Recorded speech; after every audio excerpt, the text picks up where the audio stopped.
more than 60 years ago in the Universal Declaration of Human Rights. We promised ourselves that we would have rights to food and safe water and health and education as basic parts of our humanity. And the fact that we've got it so wrong that we can have the poverty that is there aggravated now by climate shocks is, to me, a huge challenge.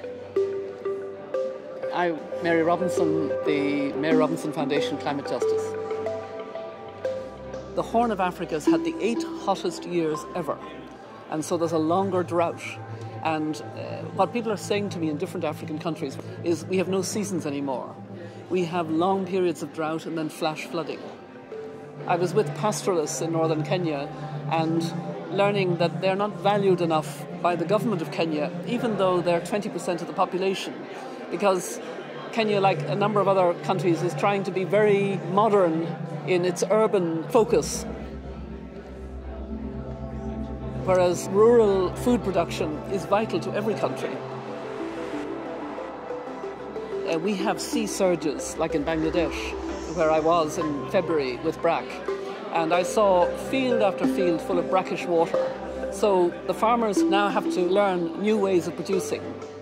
They need seeds, they need forms of rice that can grow, they need to switch to maize, they need to switch to crab producing because crabs can thrive in that brackish water. And all of that is the adaptation coping mechanisms.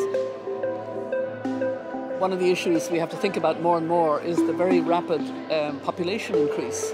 And we need to be very careful not to talk about it in terms of population control, but to talk in terms of educating the girl and the woman so that she can learn to space her children, so she can learn to ensure the security for the future of her family. When I was in Somalia last week, I was asking, and how many children do you have? It was never less than 5. It was 11, it was 9, it was 8, because of the lack of security that children will live.